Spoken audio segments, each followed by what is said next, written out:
Hello, children. In previous lecture, we discussed about chapter number 1 in geography. The name of the chapter is resources and development.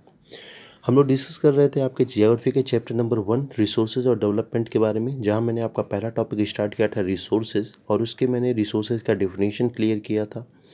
Definition के साथ साथ resources किस पर depend करता है ये पॉइंट मैंने डिस्कस किया। रिसोर्सेज के मैंने टाइप डिस्कस किए थे, नेचुरल और ह्यूमन, जिसको अलग अलग मैंने हर एक टाइप्स को डिफाइन किया, चाहे रिन्यूएबल हो, नॉन रिन्यूएबल हो, ह्यूमंस रिसोर्सेज हो, इन सब को डिफाइन किया।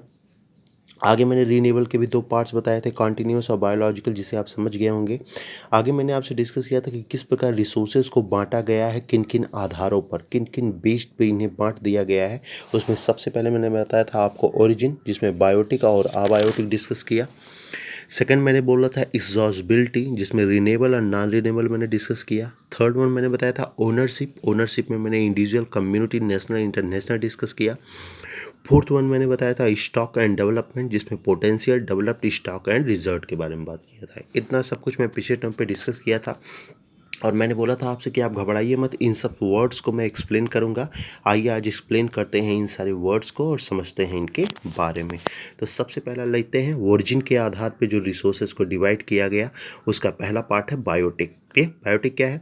These are obtained from biosphere, ऐसी चीज़ें जो हमें बायोस्फीयर से मिलती है, एंड हैव लाइफ, और उसमें क्या होता है? जीवन, उसमें लाइफ होती है। अगर उसमें लाइफ नहीं है तो वो बायोटिक रिसोर्स नहीं है। बायोस्फीयर से आप कोई चीज़ प्राप्त करते हैं, उसमें लाइफ होनी चाहिए। Has human being, flora, fauna, etcetera, जिसमें आप एग्जांपल के तौर पर लेते हैं ह्यूमन बीइंग्स, ह्यूमन की जो रिसोर्स होते हैं, फ्लोरा, फना आप जानते हैं, प्लांट्स और एनिमल्स। ये तो ऐसी चीज़ें जो बायोस्फीयर से आप प्राप्त करते हैं और उसमें लाइफ होती है, उन सबको हम क्या कहते हैं? Biotic resources. एग्जांपल के तौर पे आप ह्यूमंस को देख सकते हैं, फ्लोरा को देख सकते हैं, फौना को देख सकते हैं। Clear? Abiotic, these are obtained from biosphere, ये भी हमें बायोस्फीयर से ही मिलता है, बट हैव नो लाइफ, लेकिन इसमें लाइफ नहीं होती, यानी ये निर्जीव होती हैं, और ऐसे रिसोर्सेज को हम अबायोटिक कहते हैं। बायोटिक क्या? ये भी जिसमें लाइफ हो, अबायोटिक क्या? जिसमें लाइफ नहीं हो, और दोनों बायोस्फीयर से मिलता है। अबायोटिक का सबसे अच्छा एग्जाम्पल्स है रॉ मटेरियल्स, रॉ मटेरियल्स आप जानते ही हैं। दूसरे मेटल्स। क्लियर? इन दोनों में लाइफ नहीं होती है, लेकिन फिर भी इनका हम यूज़ कर सकते हैं एज ए रिसोर्स के रूप में। क्लियर? चलिए दूसरे बेस पे ले चलते हैं, और दूसरा बेस डिस्कस करते हैं एग्जॉस्टिबिलिटी के आधार पे। क्लियर? एग्जॉस्टिबिलिटी के आधार पर डिस्कस करते हैं। जैसे पीछे भी मैंने डिस्कस किया था, डिफाइन भी किया था, रीनेबल और नॉन रीनेबल। क्लियर? रीनेबल क्या होता है? ऐसे रिसोर्स जिन्हें हम फिर से डेवलप कर पाएँ, जिन्हें हम फिर से प्रोड्यूस कर सकें, वो चाहे फिजिकल के द्वारा किया जाए, केमिकल के द्वारा किया जाए, या मैकेनिकल मेथड द्वारा किया जाए, यानी किसी भी मेथड के द्वारा यूज़ किए गए प्रोडक्ट को फिर से यूज़ किया जाना रीन्यूएबल रिसोर्सेज होता है। उसमें सबसे बड़ा एग्जांपल होता है आपका सोलर एनर्जी जो आप देखते हैं, विंड एनर्जी और फॉरेस्ट। ये क्या है? एक बार ये ख़त्म हो जाए तो फिर से इन्हें रिप्रोड्यूस किया जा सकता है, चाहे जिस भी बेस पे, चाहे फिजिकल आधार पे आप बदलिए उसको, चाहे केमिकल, चाहे मैकेनिकल आधार पे उनको फिर से रीजनरेट कीजिए, तो वो कहलाता है रीन्यूएबल रिसोर्सेज। किस आधार पे बटा है? एग्जॉस्टिबिलिटी के आधार पे। ठीक अपोजिट नॉन रिन्यूएबल, ऐसी चीज़ें, ऐसे सबस्टांस जिन्हें हम फिर से रीडेवलप ना कर पाएँ, जिन्हें हम फिर से रिप्रोड्यूस ना कर पाएँ, वो सारे रिसोर्सेज नॉन रिन्यूएबल रिसोर्सेज में आते हैं। क्लियर? सबसे अच्छा एग्जांपल आपका फॉसिल फ्यूल हो गया, मेटल्स हो गए। उनको क्या हुआ? एक बार आपने यूज़ कर लिया, फिर दोबारा वो रीयूज़ नहीं हो पाता है। मेटल्स की बात करूँ तो मेटल्स मैंने आपको पिछले टर्म पे ही डिफाइन कर दिया था, जो रिसाइकिल, उसमें मैंने बताया था किस प्रकार वो डिफरेंट है रीन्यूएबल रिसोर्सेज से। क्लियर? तो आपके दो बेस मैंने क्लियर कर दिया। पहला आपका ओरिजिन के आधार पर मैंने दो डिफिनेशन क्लियर कर दिया, बायोटिक अबायोटिक का। एग्जॉस्टिबिलिटी के आधार पर मैंने रीन्यूएबल और नॉन रीन्यूएबल को डिफाइन कर दिया। आगे ले चलता हूँ। तीसरा जो बेस है वो बेस है on the basis of ownership. क्या है तीसरा? यहाँ मैंने हेडिंग नहीं डाला है क्योंकि समय आपके पास कम है, इसलिए मैं थोड़ा जल्दी जल्दी ले चल रहा हूँ। तो यहाँ हेडिंग आप डाल लीजिएगा on the basis of ownership. Ownership के आधार पर जो रिसोर्स को बांटा गया, उसमें पहला पॉइंट है आपका इंडिविजुअल। इंडिविजुअल क्या है? There are own privately by individual. ठीक एग्जाम्पल के तौर पे आप फार्मर्स को ले सकते हैं।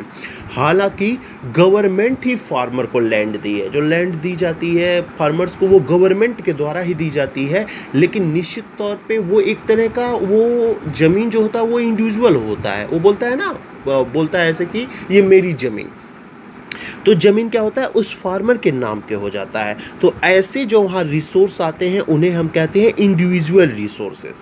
क्लियर? यानी लैंड तो ज़मीन की है, उस पर हमें टैक्स भी देना पड़ता है गवर्नमेंट को, लेकिन वो क्या किया, किसी फार्मर के नाम उसने कर दिया, किसी फार्मर को दे दिया और वो ज़मीन उस फार्मर के नाम आ गई। तो ऐसे जहाँ रिसोर्स आते हैं उन्हें हम कहते हैं इंडिविजुअल रिसोर्सेज, जिसमें फार्मर्स का आप एग्जाम्पल ले सकते हैं। क्लियर? दूसरा है आपका कम्युनिटी रिसोर्सेज। कम्युनिटी रिसोर्सेज क्या है? There are resources which are accessible to all the members of community. यानी वो किसी कम्युनिटी के लिए होता है, किसी एक इंसान के लिए वो नहीं होता। जैसे आप प्राइवेट प्रॉपर्टी ले सकते हैं, जैसे पार्क हो गया, पार्क क्या हो गया, कम्युनिटी का हो गया, ग्रुप का हो गया, सबका हो गया, वो किसी एक इंडिविजुअल का नहीं होता। पिकनिक स्पॉट्स होते हैं, पिकनिक स्पॉट्स क्या है, किसी एक का नहीं है, बल्कि गवर्नमेंट ने उसे एक कम्युनिटी को दे दिया, यानी सभी को दे दिया। मतलब आप सभी लोग इसका यूज़ कर सकते हैं, जब चाहे तो इसका यूज़ कीजिए। तो ऐसे जो रिसोर्स होते हैं वो रिसोर्स कम्युनिटी रिसोर्स कहलाते हैं, जिसमें सबसे बड़ा आपका पार्क भी हो गया, पिकनिक स्पॉट्स भी हो गया। आप कहेंगे सर ऐसा भी तो होता है पार्क कुछ लोग का इंडिविजुअल भी होता है, तो निश्चित तौर पे इंडिविजुअल होता है, लेकिन मैं वहाँ उन इंडिविजुअल पार्क की बात नहीं कर रहा हूँ, मैं सोशल पार्क की बात कर रहा हूँ, सामाजिक पार्क की बात कर रहा हूँ। Clear one? तीसरा ये डिस्कस करते हैं, जो तीसरा टाइप किया गया है वो है नेशनल रिसोर्सेज। मैंने हेडिंग नहीं यहाँ पे डाला है, आप लोग हेडिंग डालकर ही लिखिएगा तो ज़्यादा आसानी से समझ में आ जाएगा। तो तीसरा क्या है, natural resources. All the resources belong to the nation. वो सारे रिसोर्स जो नेशन में बिलोंग करते हैं। The country has legal power to acquire even private property for public goods. यानी वैसे तो हर एक ज़मीन गवर्नमेंट की होती है, आप देखते ही हैं, कभी सड़क बनाना हुआ या किसी प्रकार का कोई गवर्नमेंटेड कार्य करना हुआ तो वो आता है फार्मर से ज़मीन मांगता है, बदले में फार्मर्स को अच्छा खासा पैसा भी देता है, कुछ और फैसिलिटी भी देता है, बदले में वो ज़मीन उसकी ले लेता है। यानी सिंपली पूरी ज़मीन पे गवर्नमेंट का ही अधिकार है और वो समाज की भलाई के लिए कोई भी ज़मीन को एक्वायर कर सकता है। ठीक, इतना ही नहीं, आपको पता होना चाहिए जो सीज है, जो ओशियंस एरा है, वहाँ भी 12 नॉटिकल, आप जानते ही हैं समुद्र की जो हम लोग लंबाई नापते हैं वो नॉटिकल में नापते हैं, किलोमीटर मीटर में नहीं नापते, उसे हम नॉटिकल में नापते हैं। तो 12 नॉटिकल सीज में भी ऐसी जगह है जहाँ केवल इंडिया का ओनरशिप है, वहाँ केवल इंडिया ही उस रिसोर्स का यूज़ कर पाएगा, बाकी किसी और देश के लोग उसका यूज़ नहीं कर पाएंगे। ये केवल इंडिया के लिए ही नहीं, ये हर एक देश को है। अगर वो सीज के किनारे हैं, समुद्र के ओशियंस के किनारे हैं, तो 12 नॉटिकल तक उसका राज है। यानी वहाँ जो भी रिसोर्स मिले, चाहे जिस प्रकार का, चाहे वो हाइड्रो पावर हो, मिनरल्स हो या कुछ भी हो, उस पे उसी देश का अधिकार होता है जो उसके किनारे बसा है। तो इंडिया को इंडस ओशियन में 12 नॉटिकल का खुद उसका ओनरशिप है, वहाँ जैसा चाहे वैसा मिनरल जनरेट कर सकता है, जो चाहे वहाँ वाटर रिसोर्स वो ले सकता है। क्लियर? तो एग्जाम्पल के तौर पे आप देख सकते हैं टेरिटरी मिनरल, वही समझ में आ गया, वाटर रिसोर्स वही, मतलब ओशियंस के 12 नॉटिकल का एरिया इंडिया के हाथ में है। ऐसे विश्व के सारे देशों को अधिकार दिया गया है कि 12 नॉटिकल भैया आपका है, यहाँ जो भी रिसोर्स मिलता है उस पर केवल आपका अधिकार है, यहाँ कोई और अधिकार जमा नहीं सकता। क्लियर? तो आपने ओनरशिप के आधार पर 3 पॉइंट देख लिया, इंडिविजुअल को डिफाइन कर लिया आपने, कम्युनिटी को डिफाइन किया, नेशनल को डिफाइन किया। आइए डिस्कस करते हैं इंटरनेशनल को, यानी international resources. There are international institution which regulate some resources. The oceanic resources beyond 200 km of the exclusive economic zone EEZ belong to open ocean. Clear? यानी कुछ ऐसे जगह होते हैं जहां इंटरनेशनल रिसोर्स होते हैं, जैसे आपके इंडिया को पता होना चाहिए 200 किलोमीटर का जो ओशियंस क्षेत्र है वो इंडिया को दिया गया है कि वहाँ किसी प्रकार की डिगिंग कर सकता है, किसी प्रकार का रिसोर्स वो जनरेट कर सकता है, रिसोर्स का यूज़ भी कर सकता है। लेकिन जैसे ही 200 किलोमीटर कंप्लीट हो जाता है उसके बाद वहाँ इंटरनेशनल रूल्स फॉलो होता है, वहाँ इंटरनेशनल रूल जारी हो जाता है। वहाँ क्या है, तमाम देश मिलकर वहाँ वर्क करते हैं और जो वहाँ से जनरेट होता है, जो प्रोड्यूस होता है, उसको क्या करते हैं, आपस में शेयर करते हैं। क्लियर? अब आप देख सकते हैं 200 किलोमीटर तक ही अधिकार होता है, उससे ज़्यादा आप समुद्र में आपका अधिकार नहीं है। आप इस समय वर्तमान में अगर मैं बात करूँ तो आप दक्षिण चीन सागर को देख सकते हैं। जो साउथ चाइना सी है, दक्षिणी चीन सागर आप देख सकते हैं। वहाँ क्या हुआ, चाइना ने 200 किलोमीटर से ज़्यादा के क्षेत्र पे डिगिंग कराना शुरू कर दिया। जापान और साउथ कोरिया ने विरोध किया, उन्होंने कहा भैया 200 तक ही आपका अधिकार है, आप आगे कैसे आप आ रहे हैं, और आप आगे आ रहे हैं तो भैया मिलकर काम करिए, जो रिसोर्स यहाँ पे आएगा वो 50% आप यूज़ करिए, 50% हम अकेले, आप 200 किलोमीटर से ज़्यादा नहीं आ सकते। साउथ कोरिया और जापान ने विरोध करना शुरू कर दिया। आप देखते ही हैं दक्षिण चीन सागर कितना बड़ा विवाद बन चुका है देशों के बीच में। तो वही है कि आप 200 किलोमीटर तक अधिकार है, उसके बाद इंटरनेशनल वहाँ रूल्स आ जाते हैं। यानी अगर वहाँ आपको डिगिंग करना है, रिसोर्स का यूज़ करना है, तो आपको इंटरनेशनल रूल और रेगुलेशन के आधार पे ही करना पड़ेगा। यानी वहाँ आसपास और जो भी देश हैं उनसे आपको पार्टनरशिप करके ही वहाँ डिगिंग करना होगा। क्लियर? अब जैसे आपको पता होना चाहिए, जापान ने इनवाइट किया है इंडिया को कि इंडिया तुम आओ, दक्षिण चीन सागर में तुम डिगिंग करो, मेरा क्षेत्र जहाँ पे है। तो इंडिया को ऑफर मिल गया, इंडिया गया जाके अपनी टेक्नोलॉजी लेके वहाँ डिगिंग करना शुरू कर दिया। अब वहाँ जो भी प्रोड्यूस हो जाएगा 50% जापान लेगा, 50% इंडिया लेगा। तो इस प्रकार का कार्य किया जाता है इंटरनेशनल रिसोर्सेज में। तो यहाँ से जनरेट होते हैं जो रिसोर्स, उन्हें कहते हैं इंटरनेशनल रिसोर्स। तो तीसरे आधार पर जो मैंने बताया, ओनरशिप के आधार पे रिसोर्सेज को इस प्रकार अलग अलग डिवाइड किया गया है। क्लियर? चलिए चलते हैं चौथे आधार पे, जो चौथा बेस है, और वो है स्टेटस एंड डेवलपमेंट। क्या स्टेटस है, क्या डेवलपमेंट है, उस आधार पर रिसोर्सेज को कैसे बांटे गए हैं, आइए डिस्कस करते हैं उस एक एक पॉइंट को। इसमें भी 4 पॉइंट है, potential, developed, stock and reserve. इसके भी 4 पॉइंट है, चारों को डिफाइन करता हूँ 1 by 1 करके। क्लियर? पहला क्या है, potential. Resources which are founded in a region but have not been utilized। हाँ, जैसा पोटेंशियल रिसोर्सेज वो रिसोर्सेज होता है जो रिसोर्स किसी खास रीजन में मिला हो but have not been utilise, लेकिन आप उसका यूज़ नहीं कर पा रहे हैं, गवर्नमेंट उसका यूज़ नहीं कर पा रही है। भविष्य में उसका यूज़ कर भी सकती है, जैसे जैसे टेक्नोलॉजी आएगा भविष्य में उसका यूज़ भी होगा, लेकिन अभी उसका हम लोग यूज़ नहीं कर पा रहे हैं। ऐसे रिसोर्सेज पोटेंशियल रिसोर्स होते हैं। आपको पता होना चाहिए, राजस्थान और गुजरात का जो वेस्टर्न एरा है, western era in Rajasthan Gujarat जो वेस्टर्न एरा है, वहाँ पे बहुत बड़ा विंड और सोलर एनर्जी का बहुत बड़ा स्टॉक है, बहुत बड़ा, बहुत है। लेकिन क्या है, हम उसका अभी यूज़ नहीं कर पा रहे हैं।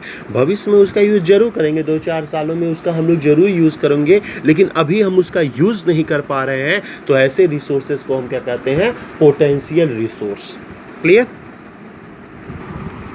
उसे हम क्या कहते हैं, पोटेंशियल रिसोर्स। क्लियर? दूसरा है developed. Resources which are surveyed and their quality and quantity have been determined for utilization। Clear? बहुत इंपॉर्टेंट।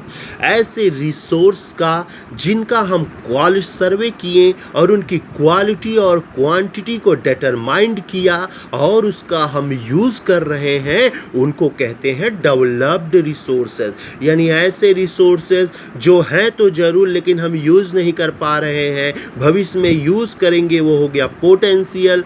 ऐसे रिसोर्स जो डेवलप्ड हो चुके हैं और हम उन्हें यूटिलाइज कर रहे हैं, यूटिलाइजेशन कर रहे हैं, उनका यूज़ कर रहे हैं अच्छा खासा, उन्हें कहते हैं डेवलप्ड रिसोर्सेज। ये किस पर डिपेंड करता है, टेक्नोलॉजी पर। आपके देश में जैसे जैसे टेक्नोलॉजी आएगी, जैसे अच्छी अच्छी बातें आएंगी, आप रिसोर्स का यूज़ करना समझेंगे, उन रिसोर्स को किस प्रकार और कहाँ यूज़ करना चाहिए आप उसे समझेंगे।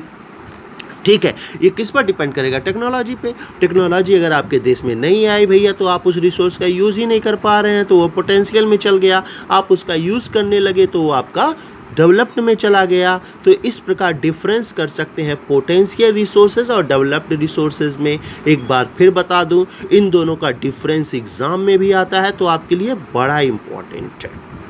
क्लियर? तीसरे पे आते हैं stock resources. materials in the environment which have the potential to satisfy human need but human being do not have the appropriate tech to access them. Clear? यानी क्या मतलब, मटेरियल्स तो आपके देश में स्टॉक के रूप में इन्वायरमेंट में भरे पड़े हैं, नो डाउट भरे पड़े हैं, जो ह्यूमन नीड्स की ज़रूरतों को पूरा कर पाए, but human being do not have the appropriate tech. लेकिन अभी हम उस तरह की टेक्नोलॉजी लेकर नहीं आ पाए हैं जिससे हम उसका यूज़ कर पाए। ऐसे रोज रिसोर्सेज को स्टॉक रिसोर्स कहते हैं। अब बहुत बड़ा कन्फ्यूजन क्रिएट हो गया, सर पोटेंशियल और स्टॉक में डिफरेंस क्या है? देखिए, पोटेंशियल और स्टॉक में एक डिफरेंस है, क्लियर? वो ये है कि पोटेंशियल का क्या है, ये टेक्नोलॉजी बहुत लंबे समय में आएगी, यानी इतनी आसानी से नहीं आ पाएगी। यानी विंड और सोलर एनर्जी इतनी आसानी से क्रिएट किया जा सके वो पॉसिबल नहीं है, बहुत समय इसमें लगने वाला है। जबकि स्टॉक वाले का क्या है, इसकी टेक्नोलॉजी कल भी आ सकती है, नेक्स्ट डे भी आ सकती है, इसकी टेक्नोलॉजी कभी भी आ सकती है, जल्दी आ जाएगी, और उस टेक्नोलॉजी का यूज़ करके हम उस स्टॉक जो किए हैं आपके रिसोर्सेज को, उसका यूज़ कर पाएंगे। इसीलिए इसको स्टॉक रिसोर्स बोलते हैं। क्यों? क्योंकि हम जानते हैं कल इसकी टेक्नोलॉजी आएगी और हम इसको स्टॉक करके रखे रहें, और जैसे ही टेक्नोलॉजी आएगी हम इसका यूज़ करेंगे, इसीलिए इसको स्टॉक बोलते हैं। जबकि पोटेंशियल का क्या है, वो है लेकिन कब पता नहीं, कब 10 साल बाद, 15 साल बाद, 50 साल बाद वो आएगा, तब हम उसका यूज़ करेंगे। लेकिन इसका भाई तो कल ही आ सकता है, तो ऐसा करो इसको स्टॉक के रूप में रखे रहो, कल आ गई टेक्नोलॉजी, तुरंत हम इसका यूज़ करना शुरू कर देंगे। यही डिफरेंस है पोटेंशियल रिसोर्स और स्टॉक रिसोर्स में। पोटेंशियल का कुछ फिक्स नहीं है, उसको हम नहीं रखे हैं, पड़ा हुआ है वहीं पे, जब आएगा टेक्नोलॉजी देखा जाएगा। लेकिन स्टॉक में क्या है भैया, कल भी आ सकता है, इसलिए हम लोग ने क्या किया, उसको रखा हुआ है स्टॉक के तौर पे कि कल हम उसका यूज करेंगे। अब मुझे लग रहा है समझ में आ गया होगा आपको।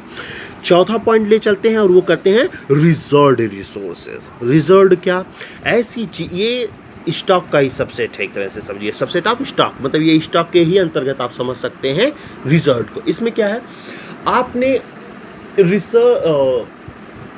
रिसोर्सेज को क्या किया है, रिजर्व कर लिया। रिजर्व में समझते हैं ये बचा लेना, जिससे उनका इन फ्यूचर में भी यूज किया जा सके।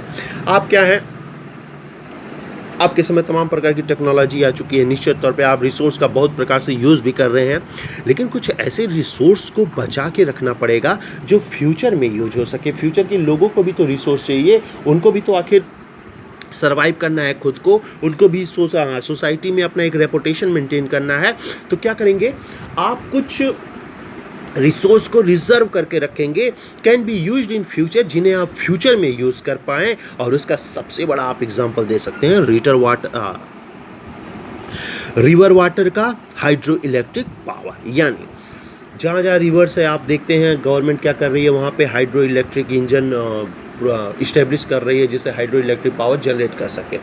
लेकिन उतने मात्रा में नहीं कर रही है कि एक ही बार आप पूरे हाइड्रो इलेक्ट्रिक पावर को ले आ सके या उनका यूज़ कर पाए, बल्कि धीरे धीरे कर रही है, क्योंकि वो उसको इन फ्यूचर के लिए भी यूज़ करना चाहती है कि मैं इन फ्यूचर में भी इसे जनरेट कर पाऊँ, जिससे आने वाली पीढ़ियाँ भी इसका भरपूर फ़ायदा उठा सके। इसलिए उसका धीरे धीरे जनरेट कर रही है। क्लियर?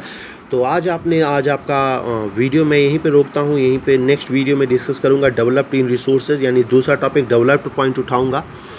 तो आज आपने समझा कि जो मैंने रिसोर्सेज को बेस के आधार पे जो मैंने उसे डिवाइड किया था, वो 4 बेस मैंने बताया था, ऑरिजिन, एग्जॉस्टिबिलिटी, ओनरशिप और स्टॉक एंड डेवलप्ड।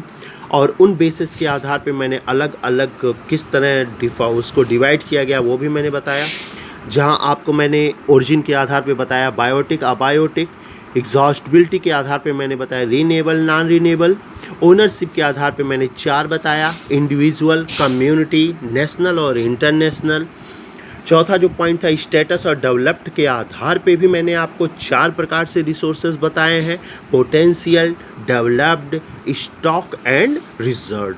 तो आज आपका लेक्चर मैं यही फिनिश करता हूँ, यानी जो ओनरशिप है उसके 4 पार्ट, डेवलप्ड के 4 पार्ट, एक्सॉर्टिबिलिटी के 2 पार्ट और ओरिजिन के 2 पार्ट। क्लियर?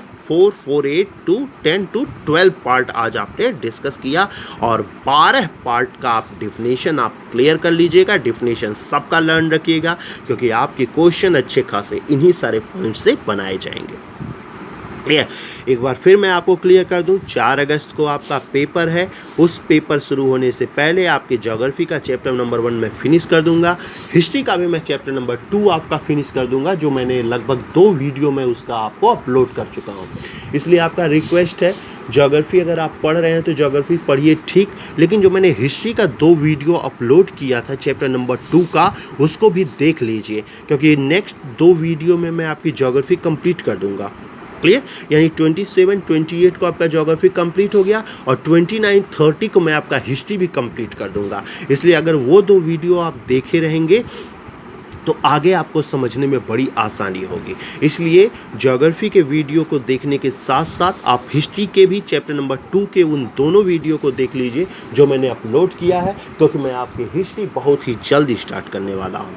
क्लियर, 4 तरह के आपके क्वेश्चंस बनाए जा रहे हैं। सबसे पहला क्वेश्चन MCQ है, मल्टीपल चॉइस क्वेश्चन, जिनकी संख्या 10 रहेगी। दूसरा question fill in the blanks है, उसकी भी संख्या 10 रहेगी। तीसरा क्वेश्चन ट्रू और फॉल्स है, उसकी भी संख्या 10 रहेगी। और चौथा रहेगा 1 वर्ड आंसर, जिसकी भी संख्या 10 रहेगी। यानी 40 क्वेश्चन 100 मार्क्स के आपके होंगे। सभी क्वेश्चन 2.5 यानी 2.5 मार्क्स के लिए जाएंगे। टोटल 100 मार्क्स का पेपर। क्लियर, 1 वर्ड का जो आंसर दिया जाएगा वो क्वेश्चन ऐसा मैं दूंगा कि आप एक ही शब्द में उसका आंसर दीजिए। फिर मैं बता दूं, उसका आंसर आप एक ही शब्द में दीजिएगा। 2, 3 में तो बिल्कुल मत जाइएगा, नहीं तो कंप्यूटर आपकी कॉपी ही नहीं चेक करेगा, उसे रॉन्ग कर देगा। इसलिए 1 से 2 वर्ड में उसका आंसर दीजिएगा, जो 1 वर्ड का क्वेश्चन होगा। क्लियर, वो सब मैं बताऊंगा आपको जब लास्ट लेक्चर दूंगा। अभी बस इतना जानिए, 4 अगस्त से आपका पेपर है जिसमें 4 प्रकार के क्वेश्चंस आ रहे हैं। हिस्ट्री के 2 चैप्टर आएंगे, पहला और दूसरा।